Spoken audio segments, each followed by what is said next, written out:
ago, back on the coast of New England, I once worked on a whaling ship, as my father did and his father for him.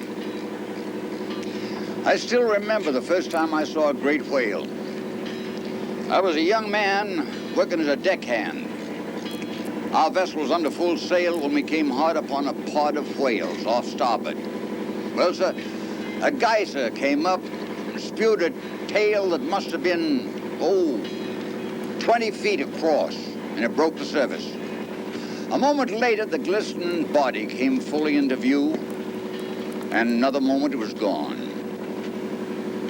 In the years that followed, I saw, perhaps thousands of whales, 100 of them dead, killed by our harpoons, killed for their blubber, which was made into lamp oil, and their bone, which became stays for umbrellas and corsets. All along, though, I was awed by the grace, the beauty, and the power of these creatures. Somehow, I always felt that killing them was wrong. And one day, I just walked away from that whaling ship. I never returned. I came here to Point Charles to work as a fisherman, but never again to hunt whales. I still see whales, though, as they come in close to shore. During the migration from the cold waters of the Arctic to the warm waters of Mexico and then back again. You know, folks around here just love the whales.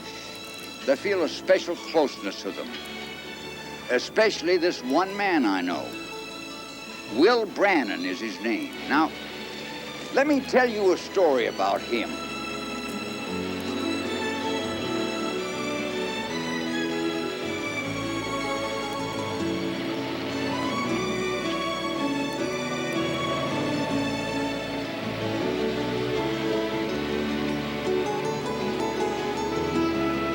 Will never came to the big city unless he had to. This day was special. He'd come to meet his young nephew he'd never seen before. Andy Delmont was coming to spend summer vacation. A bit nervous about the first meeting, Will had rushed to the airport so as to be on time. Will did most of the talking as the old truck bumped its way along. No one, no sir, no one, ever spent more than a few minutes with Will that he wasn't talking about whales. Not only did he talk about them, he carved them out of wood. He made his living as a sculptor. Not much of a living, but enough to get by. Of the Bering Sea. The hunt begins every year about this time, and as before, the whaling fleet is expected to take many whales. The fleet is fast and is aided by helicopters and the very latest in underwater detection gear, enabling them to locate and kill many whales. Andy didn't say anything, but that's when he first began to wonder about his uncle. He'd seen his reaction to the radio broadcast, saw the hurt in his eyes. Well, Andy, it's not what you used to, but it's home for a while. Welcome to Point Charles.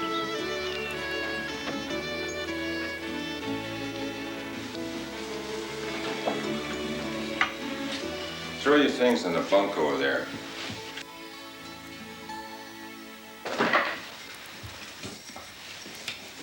And change your clothes.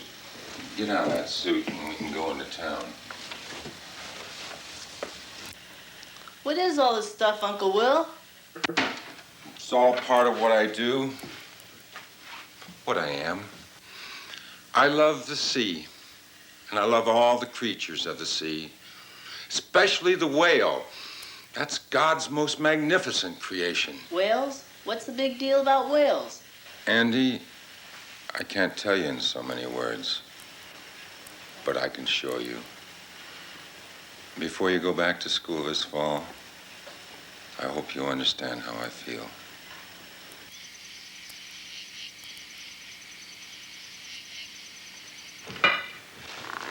Tomorrow we'll go down the harbor.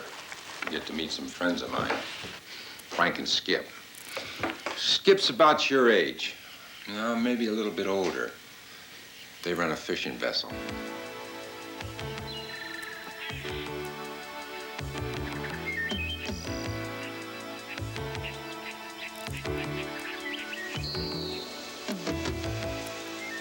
The early morning hours on the North Coast, crisp and cool all year round.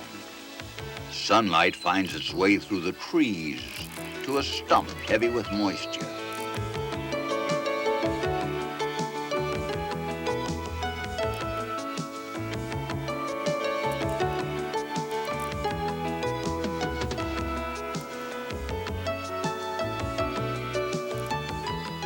The Point Charles Harbor, the home port of many fishing boats. Each day of the fishing season, the wind and waves permitting, the boats would go out for their daily catch. Sometimes the boats would stay out for days before returning to port with a boatload of fresh salmon to be sold. That's what most folks did for a living, including Frank and Skip. Hi, Frank. I want you to meet someone. Andy, my sister's kid. He's visiting for the summer. Nice to meet you, Andy. Heard a lot about you. This is my son, Skip.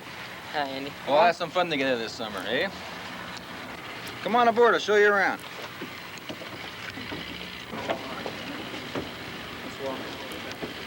Skip and Andy hit it off right away. Later that night, Will got a surprise phone call from Frank. It was good news. What Will had been waiting for. What Will knew would happen. Yeah? You're kidding. Of course we would, yes! Goodbye, Frank. Andy! It's happened. I knew it would. I knew it. What's wrong, Uncle Will? There's nothing wrong. It's all right. We're going to find Gigi. All right. That call from Frank to Will was of all things an invitation to go on a scientific trip. Part of the venture would be an attempt to find Gigi. You see, Frank got a call from a boat skipper friend of his. He needed a navigator, as this scientist was doing some research on whales and had chartered his boat. He needed a couple of more hands, so Frank suggested Will and Andy. Will had done a lot of sailing, and Andy could help out. They were aboard the sailing vessel Miss Debs II out of Los Angeles. They were headed in a southwesterly direction.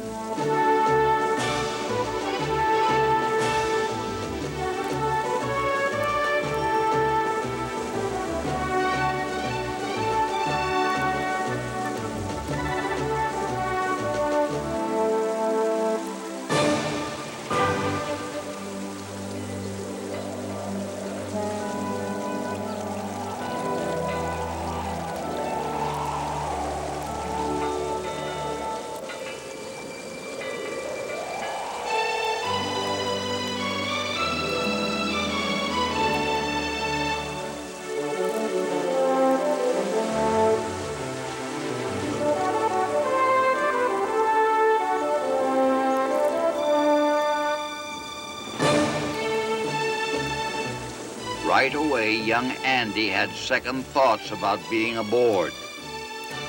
Was he seasick for a while? Looking up at the billowing sails didn't help a bit. Looking down at the water only made it worse.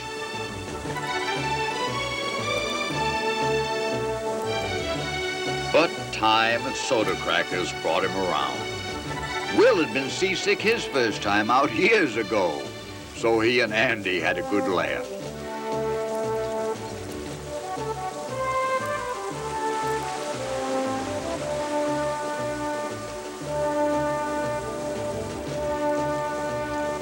You don't just sit around on a sailboat. There's always work to do. And the newly assembled crew soon got to know each other. We're hoping to come across Gigi and positively identify her. Since her release a number of years ago, there have been many reported sightings of Gigi, but we've never had positive proof that it was her. If you come across a whale you think is Gigi, how will you know for certain that it's her? Well, it's true that all California gray whales look pretty much alike, but Gigi has special markings put there when she was in the research tank. And in addition to those marks, chances are pretty good that there'll be other markings left there from a shield we placed over the radio transmitter we put on her back. We'll know it's Gigi, all right, if we find her. How will you find Gigi, Dr. Carson? Well, that's a good question. Quite honestly, because there's so many gray whales traveling along this coast, and the coastal area is so large.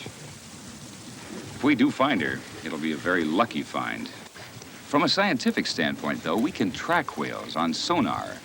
It's a way of seeing underwater, or the hydrophone, which is a way of hearing underwater. And of course, if they break surface and spout, we can see them. No one could say how long they'd be out. Dr. Carson had already been searching for a month.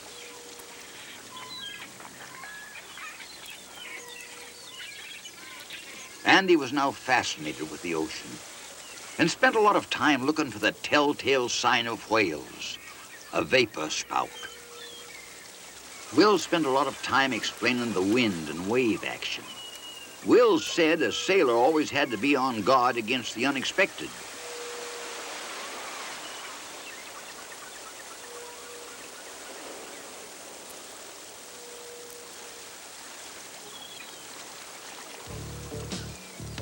Sunsets were always beautiful, but somehow at sea they always looked a little more beautiful.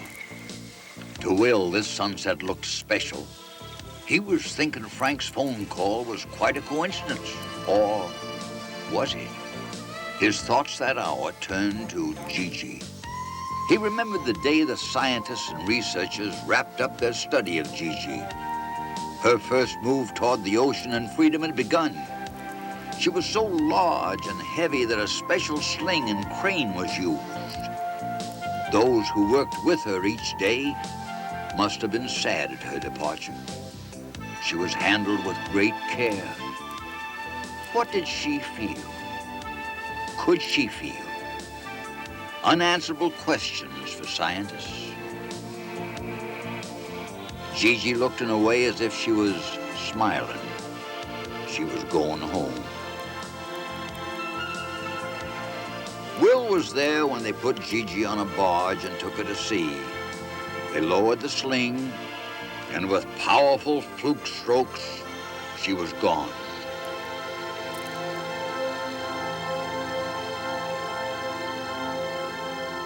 The moonlight skidded across the waves as Miss Debs, too, sailed on.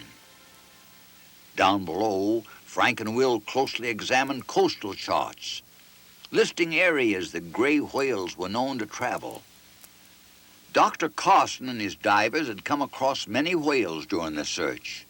There was no way of checking them all, and the California grays were known to be very shy.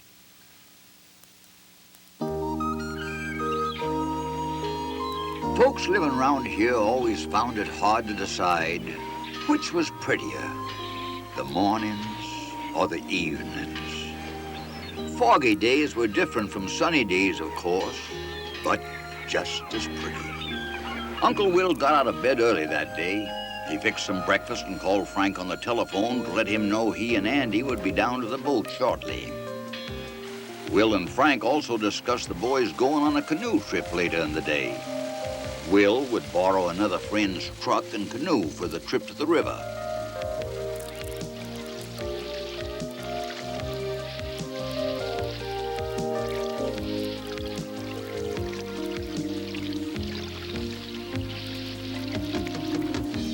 Andy had never before been in a canoe, but with some instruction and help from Skip, he handled the paddle like an old-timer.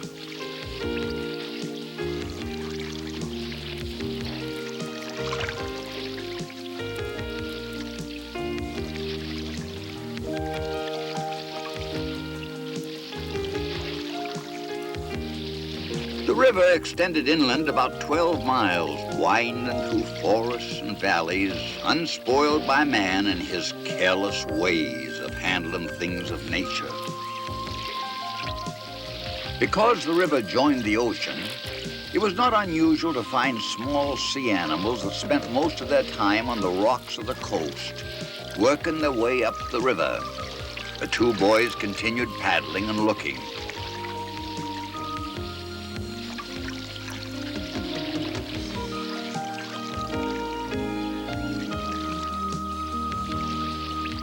A sea otter playing with a rock, having an obvious carefree time.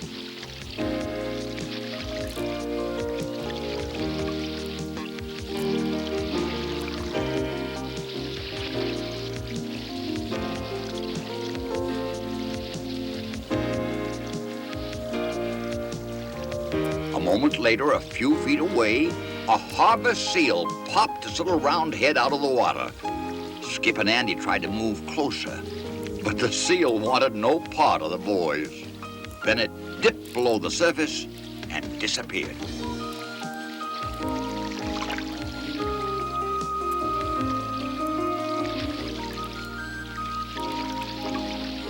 The boys paddled smoothly, having set a rhythm. Andy's mind was pleasantly wandering when there it was, the haunted cabin Skip mentioned. Some scary stories were told about it. Many times at night, folks say, they'd see weird lights and ghostly figures, sometimes in the cabin, other times on the water. The canoe passed the cabin with neither boy looking back, both determined to head home before darkness fell. The next morning, table talk was of Skip and the canoe trip. Andy had told Will about the haunted cabin and how they made it past the place just before dark. Andy asked his uncle if he thought the ghost stories told about the cabin were true. Will allowed he'd been by the place many times and never seen a thing. They were just stories. Will's place wasn't far from the ocean on the other side of the village where he lived. The only other starfish Andy had ever seen was on a neighbor's coffee table back home. These starfish were alive and brightly colored.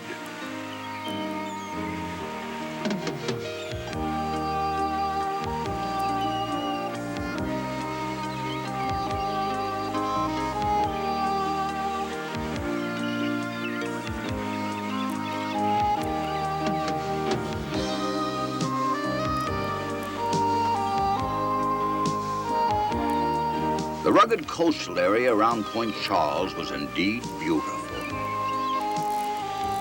This day's weather was warm and the sea was calm. But on a stormy day, big waves would crash on the rocks where they were standing. Waves such as these were often pushed through cracks in the rocks with great force. Today's wave action was gentle. But when the seas were rough, these same waves would explode high in the air.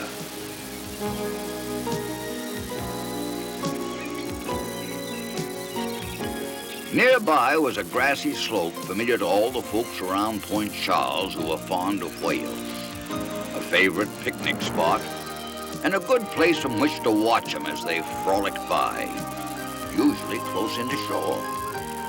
Here, Andy got his first look at a whale, a sculpted whale. I carved this some time ago out of a big redwood log. And it was placed here as a memorial to all the whales in the world. There's many types of whales. This one's a baby California gray whale. Her name's Gigi. And somewhere out there, there's a real Gigi.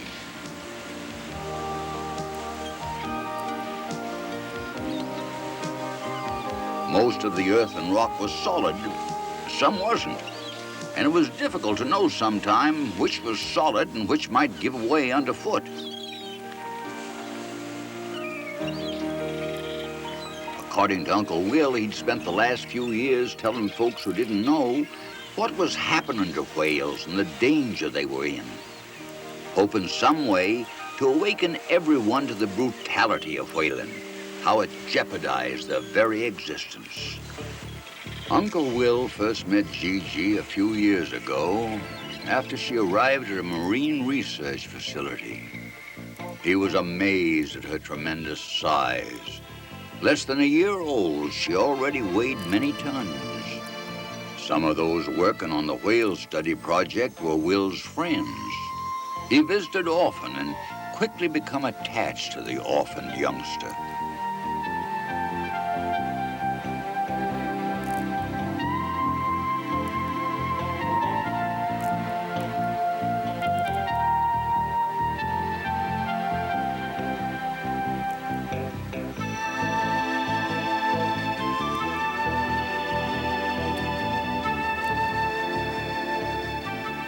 Although only morsels were used in training, she had an incredible appetite, eating hundreds of pounds of seafood each day. With loving, tender care, she grew rapidly, many pounds a day. When full grown, she'd be 40 feet long and weigh as much as 10 automobiles.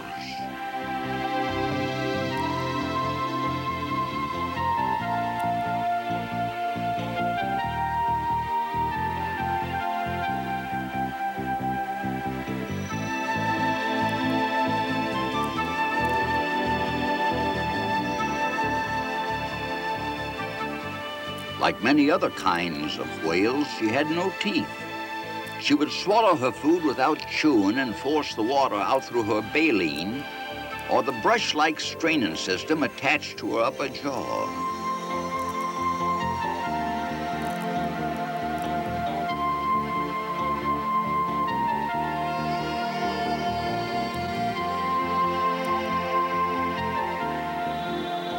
All whales breathe air as humans do, with a lung capacity enabling them to dive to great depths for as long as an hour. But it was the reported intelligence of the whale that intrigued Uncle Will. Their brain was many times the size of man's. Whales talked with each other for long distances underwater. Next to man, whales and dolphins are considered to be the most intelligent animals in the world. Will said he could talk to Gigi with the mind, and that Gigi would talk to him. Some scientists said it might be possible. Others said, absurd. Smart, yes, but not that smart. But Uncle Will was convinced he could talk to whales. And he was beginning to like his eccentric uncle more, and perhaps understand him more. It was obvious Uncle Will loved life and the things around him. After years of roaming, he'd found a home. And he seemed to know so much about the things around him.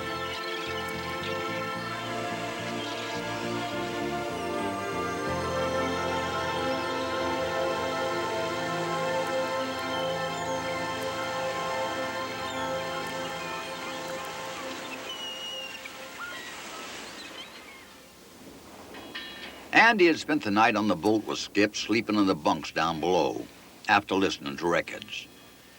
Skip had another bike, and they were going riding. Although Andy enjoyed the canoe trip, he said he felt more at home on a bicycle.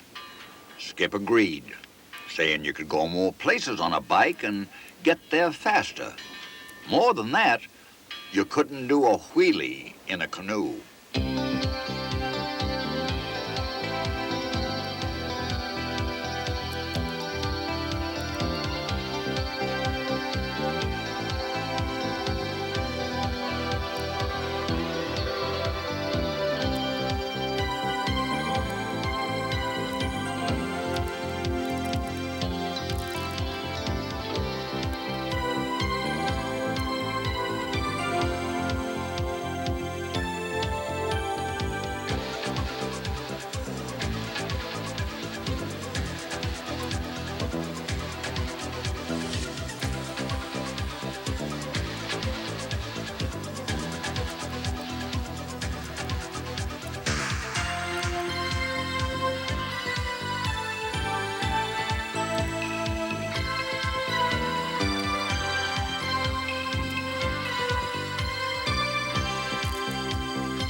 On this ride, The boys headed inland to an old deserted sawmill that years ago used to supply lumber to the people in the area. The old sawmill was built around the turn of the century and had been in operation till about 15 years ago when logging in the area stopped. When it was running full steam back then, you could hear the whine of the saws for miles around. Nothing but ruins now. Hey, look at the horse over there. Hey, yeah. Think he's wild? I don't know. Let's go try to feed him. The horse from a nearby farm looked to be older than the boys. Neither of them hesitated in approaching the swayback.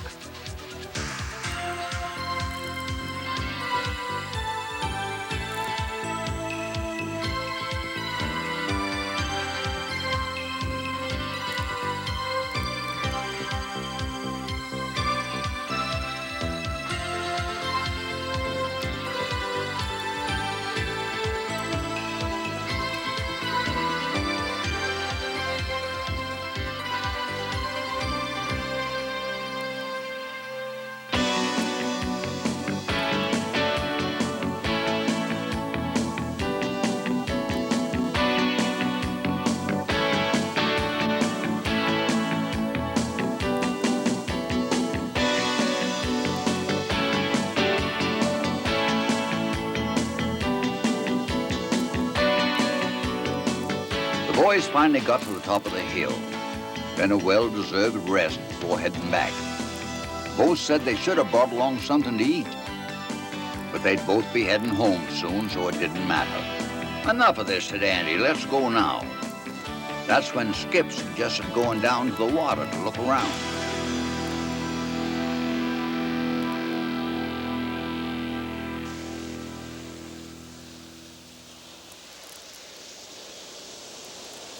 Andy jumped and started up another rock. For a city kid, he could handle himself.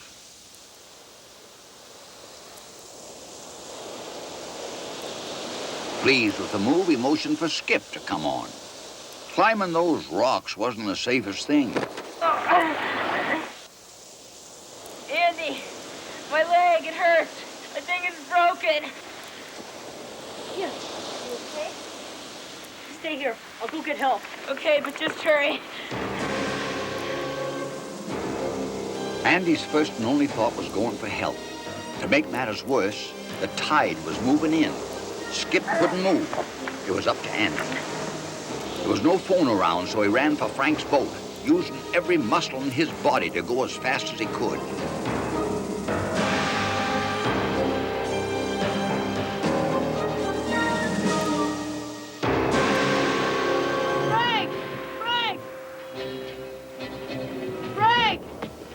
Frank, it's Skip. Broke his leg. Frank was working on his boat when he saw and heard Andy. Not bothering with the ladder, he jumped to the deck and into the wheelhouse. Back on the rocks, Skip couldn't move. Please hurry. Frank got on the marine telephone. He called the Coast Guard in San Francisco. Please hurry. And then Uncle Please Will. Hurry. Please hurry.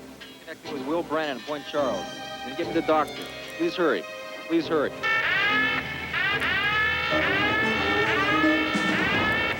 Put the ready helicopter on the line. Boy injured on the rocks at Point Charles. Ready helicopter.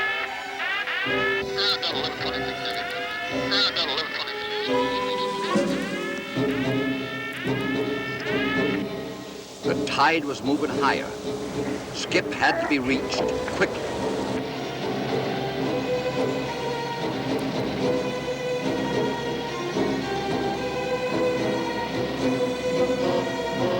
Hey, Frank!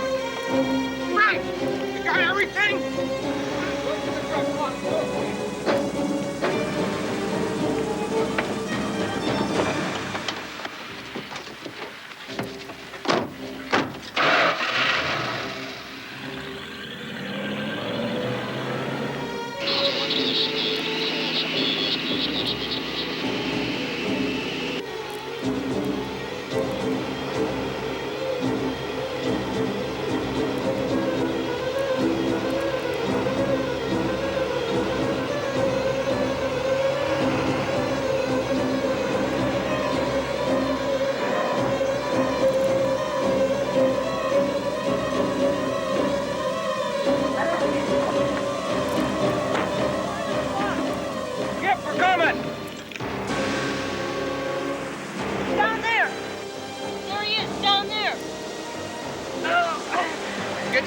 minute, son. All right, let's get this hooked up to the truck.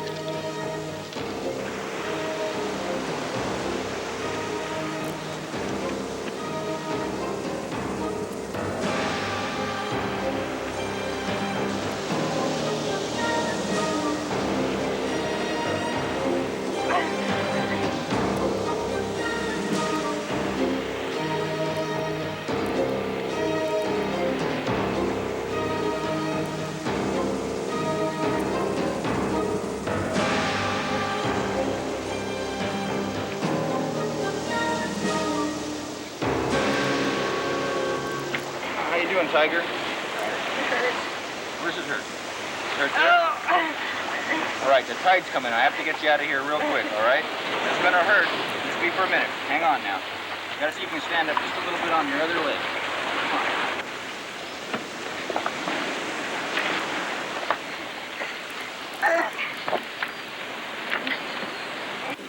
Hand me the tape.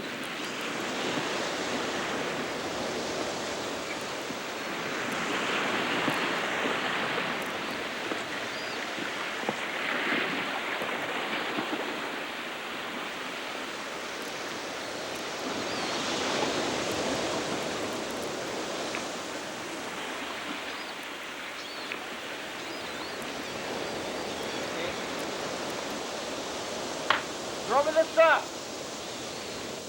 Throw the gear down.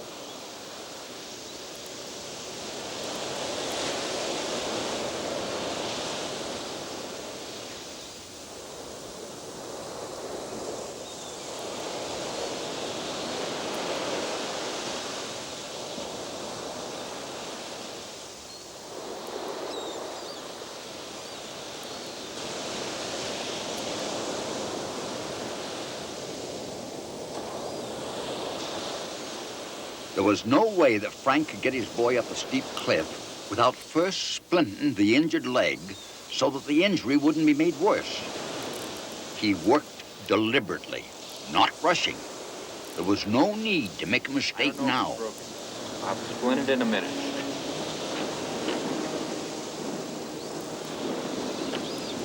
We'll get you to the doctor and you'll be okay. Come on, hang in there.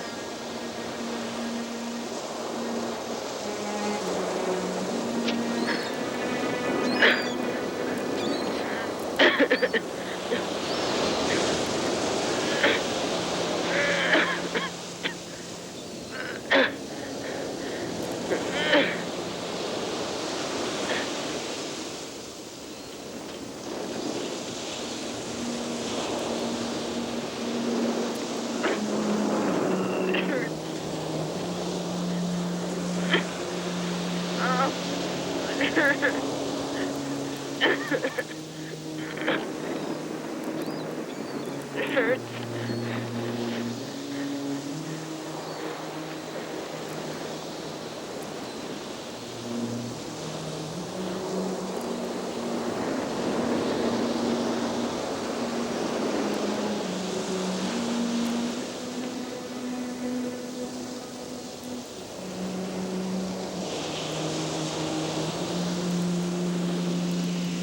The big Coast Guard rescue helicopter had finally arrived.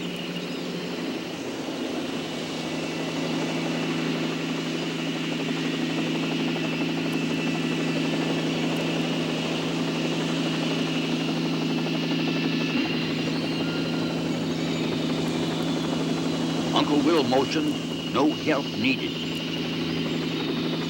Will then gave the thumbs up OK signal, and the big rescue helicopter headed for home. All right, Will, we're coming up. All right, Skip, this is gonna hurt now.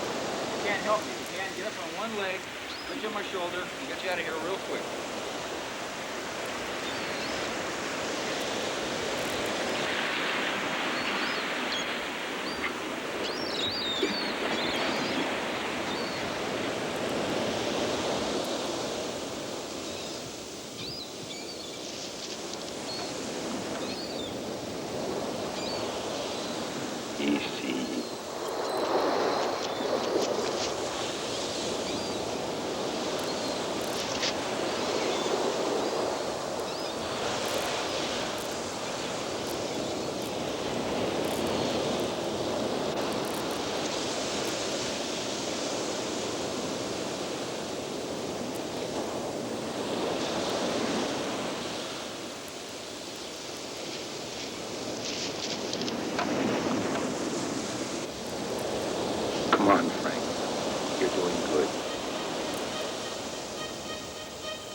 careful step after careful step had finally brought Frank and his boy safely to the top.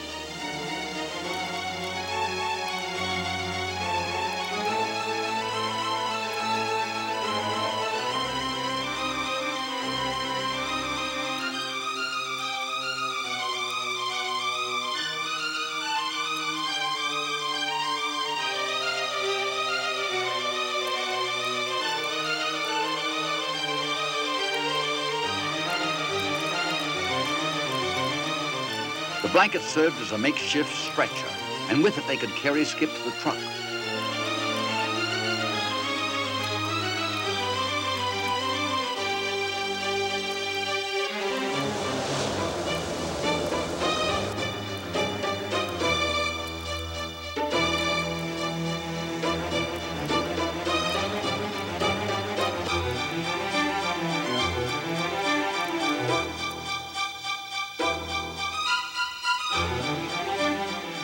They'd just placed Skip in the truck when the doctor pulled up.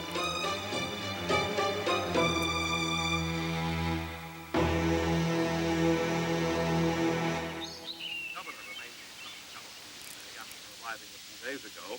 The purpose of his visit is to do a little political fence mending. Whales are again in the news as a foreign whaling fleet continues to make its way toward the coastal waters off California. Whalers are expected to spend a few weeks just outside the 200-mile limit and then move on towards Hawaii and mid-Pacific waters. Many residents along the California coast, where whales are often seen at certain times of the year, are greatly disturbed with continuing whaling operations and want to see them halted entirely. Meantime, whale watching has become a popular pastime. Come on, boy. We've got some work to do. I don't know how, but I've got to find some way to find Gigi before the whale killers do. Come on!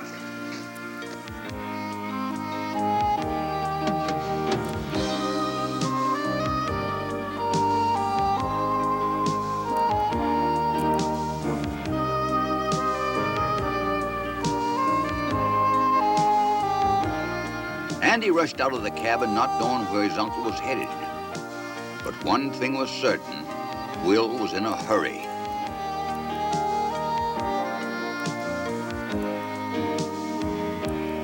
His uncle was angry as could be at the whale hunters from faraway countries who came to hunt the whales off the coast. Will explained that almost all the countries in the world had stopped killing whales, except for a few. He felt if enough people became aware of the fact that so few whales were left, maybe something would happen that would stop all whale hunting. Beyond that, he wanted to go out personally and try to find the whale Gigi. She just had to be alive.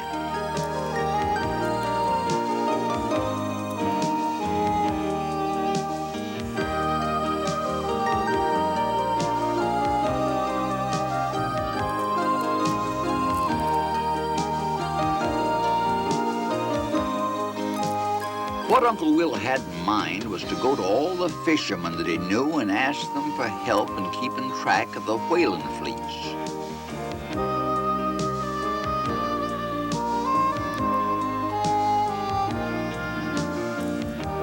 Quite frequently during the whaling season, the fishermen would see the ships that killed the whales.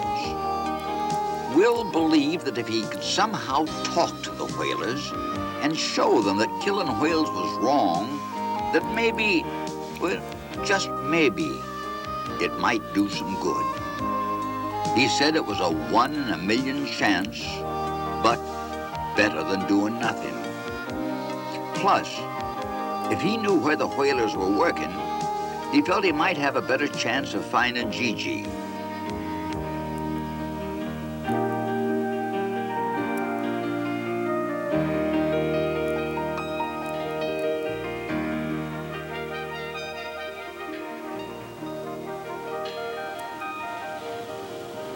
Will.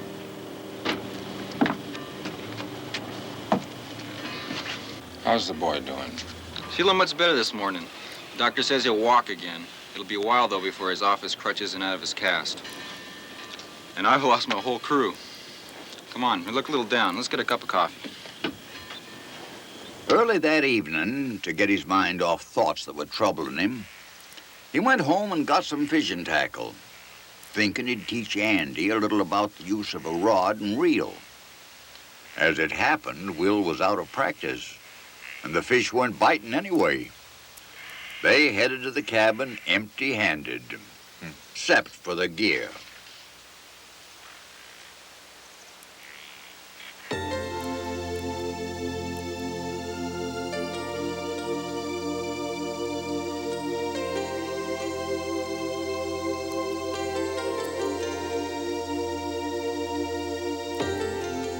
Uncle Will got up the next morning still deeply troubled about Gigi. He wanted so much to find her. He wanted so much the whale killing to stop. He wanted to be alone with his thoughts.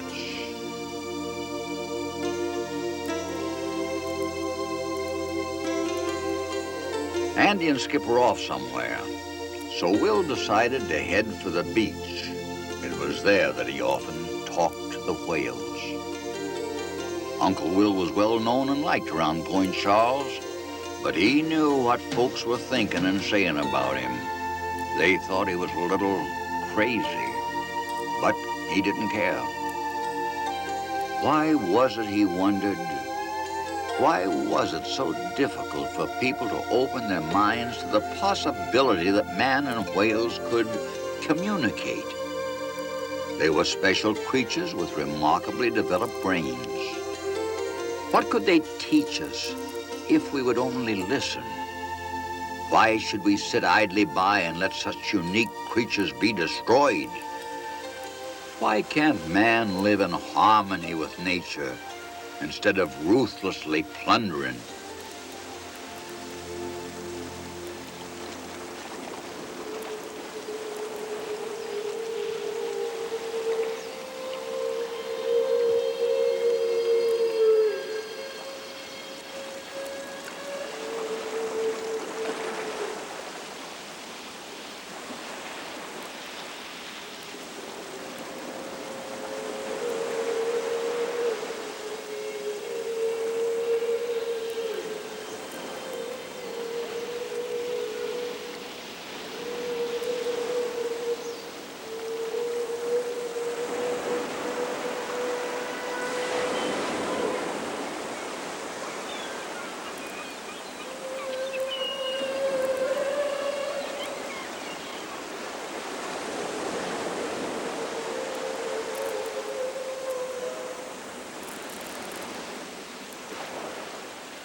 As Will walked the deserted beach, his mind drifted back to Gigi.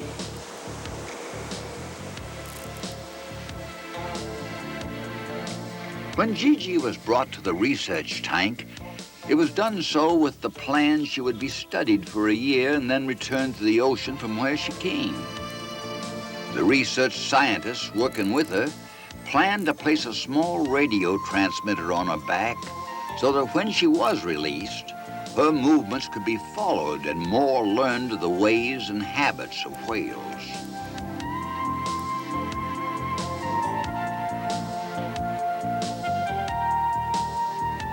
With the idea in mind that someday she might be found and approached by man at sea, much time was spent getting her accustomed to the touch and presence of human beings. Gigi seemed to enjoy the attention, and so did the dolphin that was most always with her.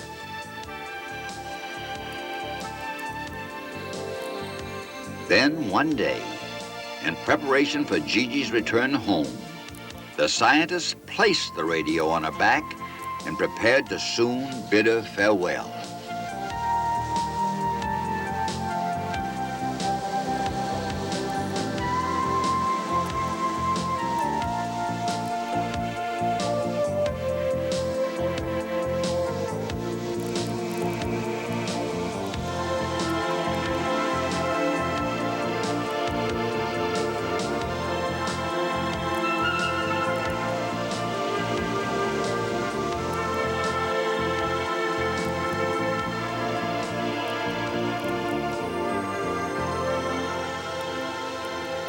That night, Will and Andy relaxed.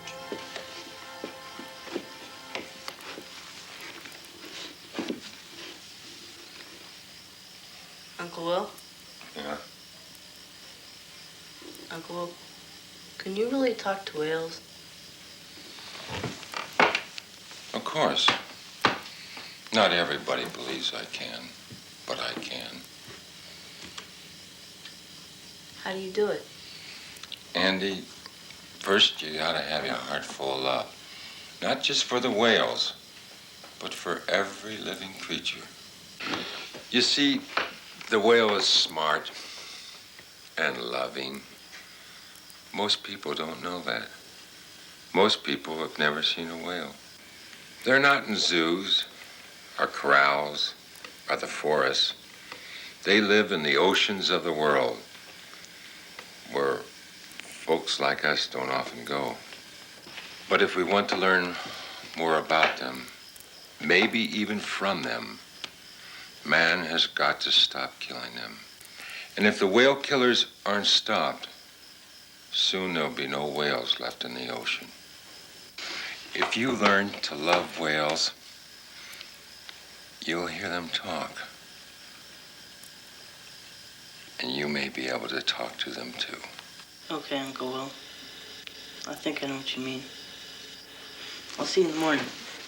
Andy went on to bed as Uncle Will sat carving on a whale and listening to shortwave radio. Will often listened to his fishermen friends at night, talking about the day's events and luck with their nets and lines. What he was hearing tonight added even more to the hurt he'd felt for the past few days. For at sea, it had been a good day for the fishermen and the whalers. Last week I had trouble with the bad antenna connection. Whales had gotten tired. They had to surface to breathe. And that's when the whalers, they started picking them off one by one. You know, with those harpoons that explode after they hit? Before I left, I counted 8 harpoon whales. They were floating dead right on the surface. Yeah, it was pretty bad. It looked like they harpooned one of the young whales first, knowing its mother and the others would come back to it. It was a sorry sight to see.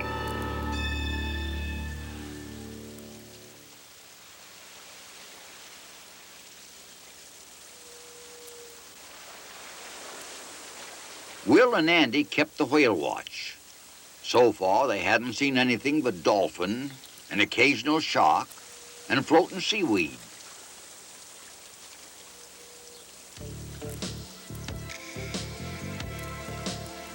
No sign of the whales, but Uncle Will assured Andy they'd see some soon.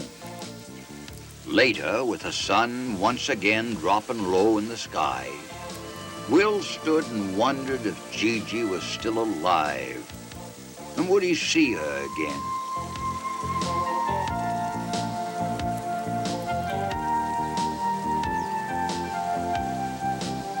Everyone took a lunch break. It's been the dream, I suppose, of many a young man to go to sea on a sailing ship. Sailing has a special feeling all its own.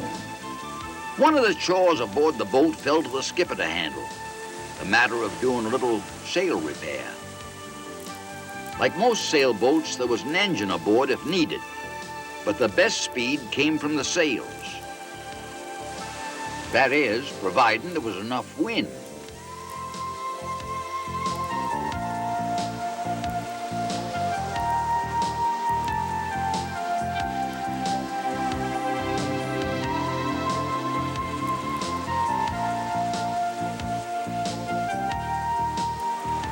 Uncle Will took over the helm to explain how the steering worked. The wheel was connected to a rudder that guided the vessel. The changed course required keeping an eye on the compass and adjustment of the sails. Simple to explain, said Will, but not so simple to do.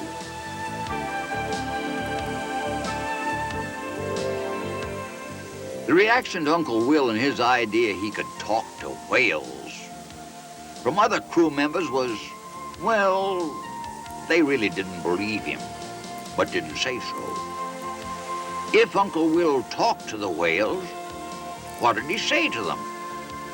Will said he spoke to them with words of love and admiration, of hope that man might someday learn something from them that would help man learn more about himself.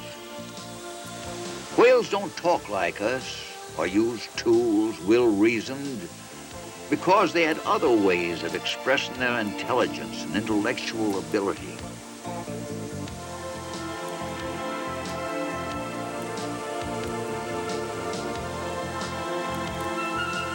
While Dr. Carson went about his scientific work and Frank took care of his navigational chores, Will and Andy kept the whale watch. Another sunset had come and gone. Darkness had set in. Oh, hi, Andy. Hey, now that you've been to sea a number of days, how do you like it? I like it pretty much now. It's fun. Now I got over my seasickness. I know what you mean. You know, there's nothing worse than being seasick. Yeah. Dr. Carson, I've been wanting to ask you something. My uncle says that he can talk to whales. Do you think he really can? Well, Andy, it's true. You know, whales are as beautiful and as magnificent as your uncle says they are. And they are intelligent.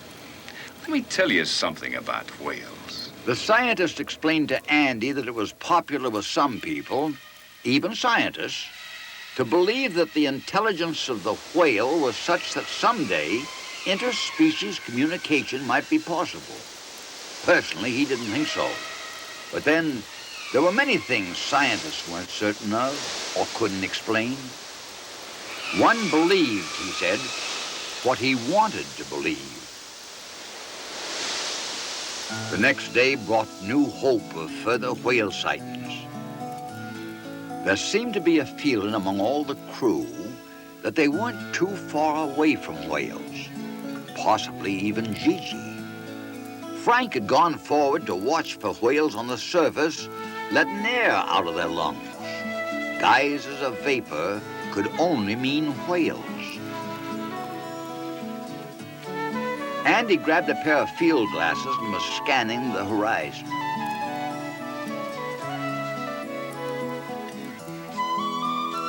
Frank decided he could get a better view of the horizon from the mainmast. Miss Debs, too, was now heading northwestward. No one had yet spotted a whale, but everyone felt that strange sensation they were there. Something you feel, but you don't know why. The waiting continued for a number of minutes. Suddenly, the electronic detection gear saw something. We just picked up another pod of whales on sonar off the port side about 1,000 yards. Let's head over there.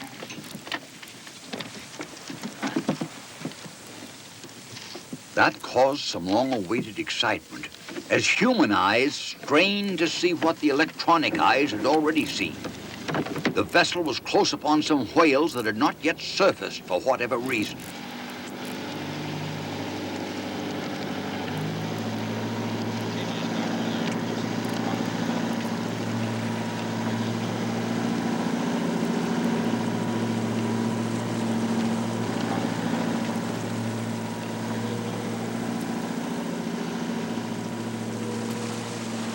The boat continued moving forward in the general direction of the whales. They were there, all right. When would they surface? Will, still waiting, hadn't spotted anything yet. The same with the skipper. But, wait. There it was. The massive tail flukes. And another.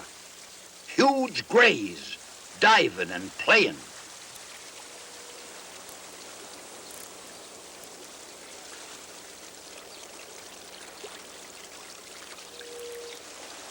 Back in the cockpit, Dr. Carson had grabbed the headset and was listening to the sounds made by the California gray whale.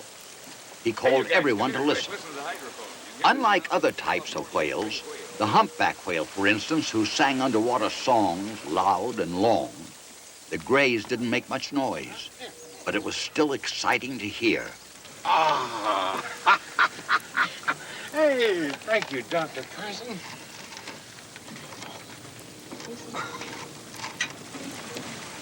Did you hear that? Yeah. Smells, huh?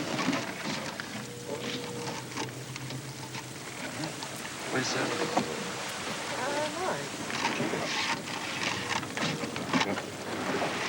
I wonder where they are. It was time again to dive. They had to move fast. Would one of those whales have markings? Dr. Carson's two divers quickly slipped into the wetsuits, like many times before. This time might be the payoff.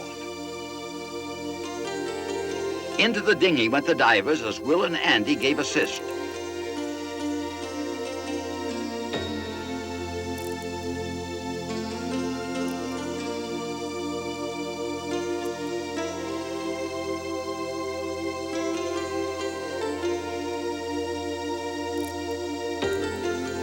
The divers would row out a ways from the boat, then dive and dive again, trying to get as close to each whale as possible. Will had told Andy many times that if he ever saw a pod of whales, he wanted to jump in with them. But wisely, he let the younger men do it as he watched. Outboard engines always disturbed whales, so the divers always paddled among them. Although maneuvering wasn't easy if the swells were rough. More watching and waiting as before. The dinghy was just about in position for the divers.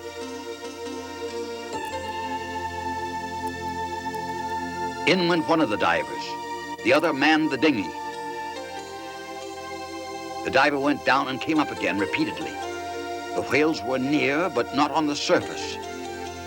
Those on the boat felt the tension. Was Gigi with those whales? Up and then down again for the diver. Then up. And no signal. No Gigi. The 15-minute search was ended. It was back to the boat and wait for another day. The skipper of the Miss Debs 2 changed course later, heading into another area. Uncle Will sat alone with his thoughts, whatever they were. That night, Miss Debs 2 moved into a location thick with underwater kelp. Tomorrow, Andy. Tomorrow? Tomorrow what? Tomorrow we'll find Gigi. Gigi knows we're out here looking for her.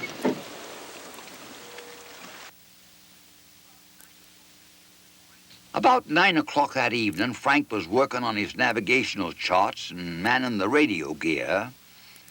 Will had come down to join him, and together they talked and listened to the shortwave broadcasts of fishermen a few hundred miles to the north. They heard them say that 11 more whales were killed that day.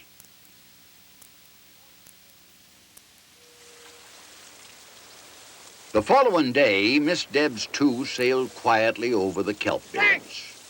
Quiet until Uncle Will started screaming. Over there! Over there! It's Gigi! It's Gigi! Head the boat over that way! It's Gigi! It's Gigi! Without a moment's hesitation, the skipper swung the boat around, more out of shock than anything else. Will's yelling was heard by everyone who come running to the cockpit area. What was going on? No one knew. No one saw anything. But Will's action could mean only one thing. There are whales nearby. I can hear them on the hydrophone. Gigi! I know she's with them! Frank headed up the mainmast for a better view as the divers prepared to head out again. From high up the mast, Frank was privileged to a fantastic sight. A pod of grays leisurely moving along on the surface.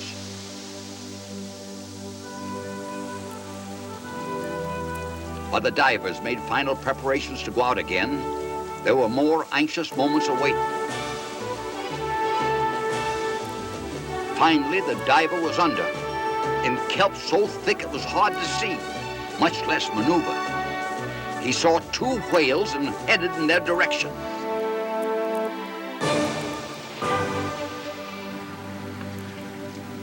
Gigi, Gigi, I know you're there.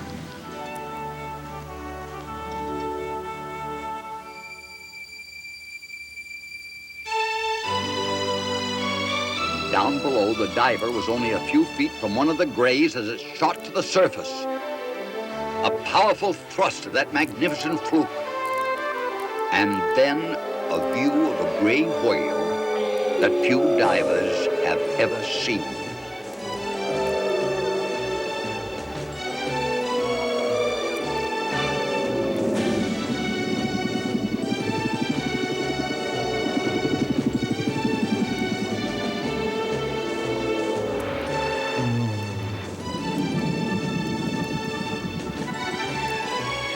Then the diver noticed something. What was that? The diver thought he saw what he was looking for. The marking that would positively identify Gigi. Yes, there were the markings. The markings they were looking for. It was Gigi.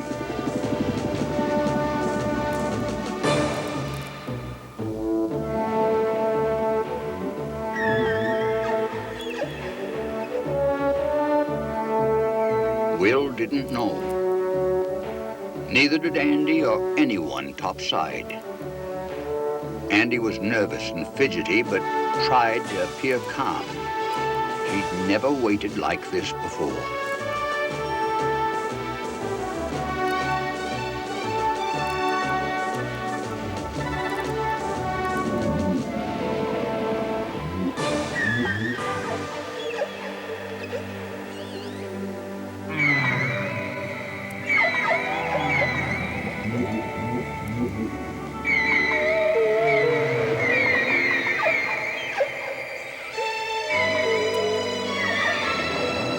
A couple of curious dolphins swimming round watched the strange event. The minutes dragged by for Will and Andy and the rest. When would the diver surface? When would they know? A few seconds later, Gigi had been found. Their screaming and shouting probably could have been heard for miles around. Dr. Carson, too, was delighted with finding Gigi. But how in the world could it be explained?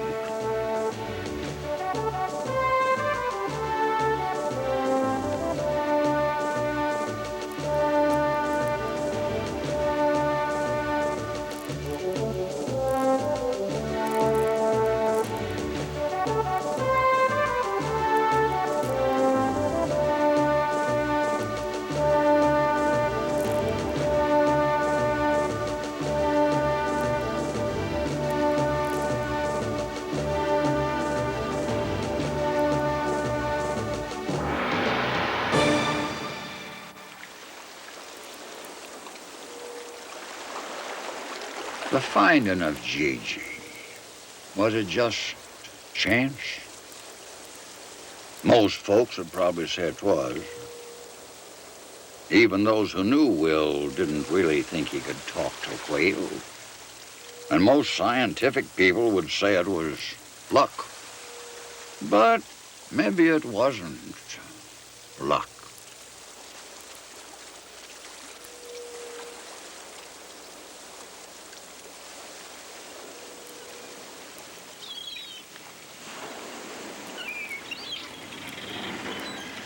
Well, so that's the story of Will Brannon and his search for Gigi. Young Andy spent another month or so with his uncle before he returned home and school. He left Point Charles with a newfound knowledge he'll never forget. Knowledge learned firsthand. he had shared an experience that likely comes only once in a lifetime, and certainly was more aware of life around him. Uncle Will, well, he's still seen around the docks on occasion, happy at having found Gigi. Not much has changed with him. He's still carving the whales he's so fond of. Frank and Skip, oh, they moved away from here not too long ago and bought another fishing boat and headed south. Now, what about Gigi? Well, she's out there in the ocean somewhere, doing what whales have been doing for millions of years. She's running free. And maybe by now, even has a youngster of her own. You know, if somehow it is possible for whales to know what man is thinking, and if whales can feel emotion, then perhaps she can be happy knowing that we wish her all the happiness her kind can feel. For she gave many people associated with her a lot of good feelings and a lot of knowledge.